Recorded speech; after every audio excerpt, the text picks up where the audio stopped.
Module 2. Still photography concepts you can apply in video. Understanding concepts of still photography is another secret to shooting super videos. In this module, you will learn how to bring solid photographic skills into your video making. Using these concepts, your videos will improve remarkably. Although video technology is constantly changing and camcorder models change as fast as automobiles, the still photo concepts to be discussed have stood the test of time.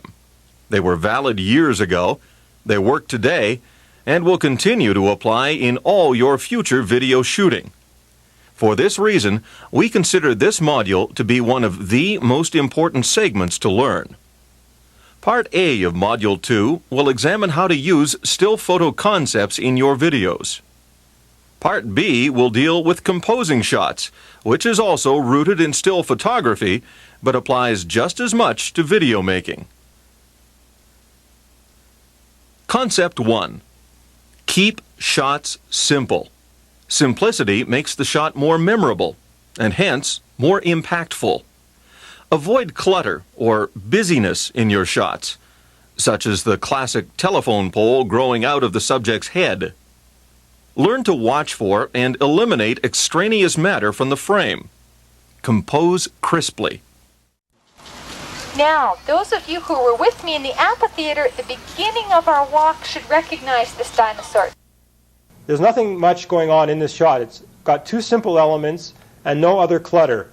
This is what you want to shoot for in video if you want to keep your audience interested in what you're showing. What do you think made you laugh when you saw this cute shot? What's that? The big glasses, right. But the other thing is this shot is simple. And when a shot is simple, it has impact. So simplifying is one excellent photographic tool that you can apply to video when you're making your shots. Concept 2. Visual images are made up of 4 components: line, form, texture, and color. Simple, and hence effective shots, emphasize only one of these components at a time. Apply this concept to your video shooting, and the resulting improvement will amaze you. Here are some effective shots which emphasize line.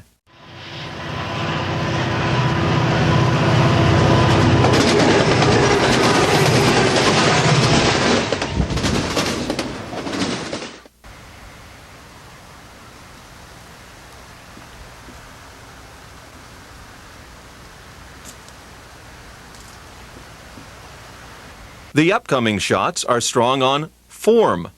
In fact, this one appears black and white, but the strength and simplicity of the form makes it striking.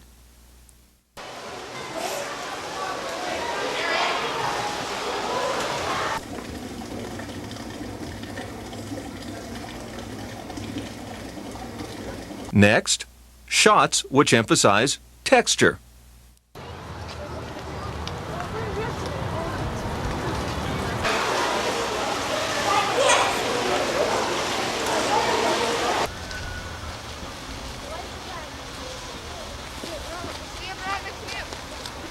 And finally, shots in which color dominates.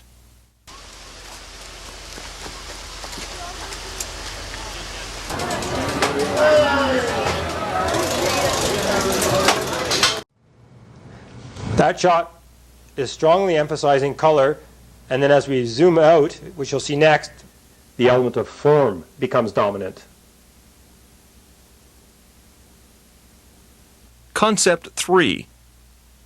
Video images are like photographs because video actually consists of individual frames.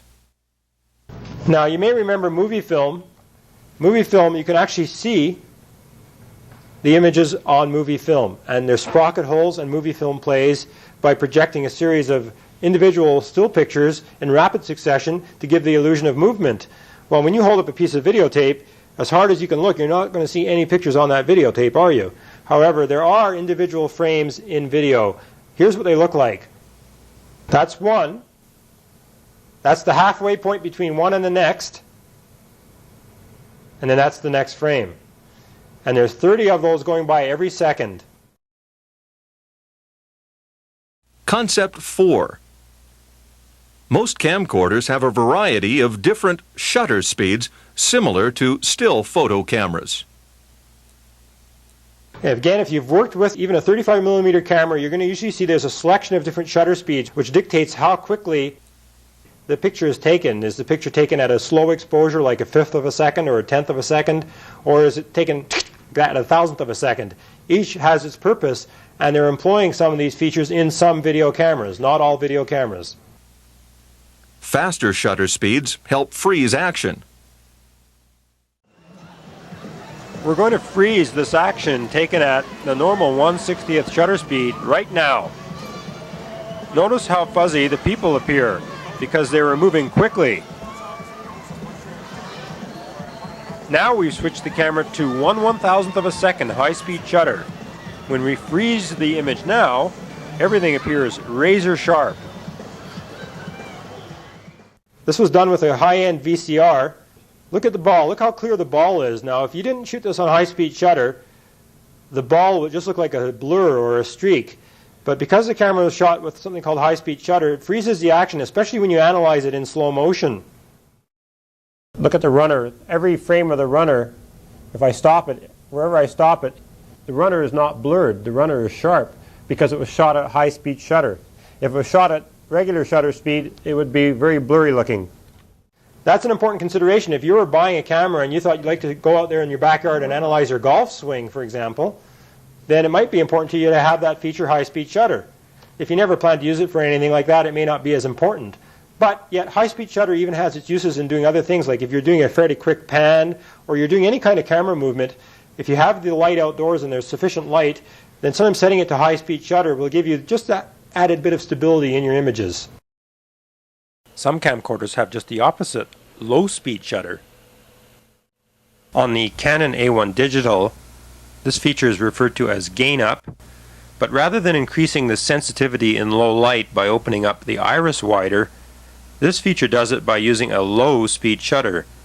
The camera can produce images in light as low as half a lux. However, the imaging on low speed produces a chattering kind of image, which is very noticeable when the subject or camera is moving or when zooming. The result is cute, but again, how often would you use it? You're going to have a salesman come up to you and he's going to say, "Hey, buy the latest camera. This has got half a lux, and you're going to look at him and you're going to say, "What are you talking about?" Lux is referring to sensitivity of a camera to light. The lower the number, the more sensitive the camera is. So a typical camera these days on the market might be rated as 7 lux, and that's considered a sensitive camera, 7 lux. So when they tell you half a lux, that's 14 times more sensitive than a 7 lux camera. Would you use that at a wedding? Like, would you go into a church that has low light and shoot the person's whole wedding with that kind of chattery, artificial looking motion? Not likely. So it doesn't always have all the value that they make it sound like it has.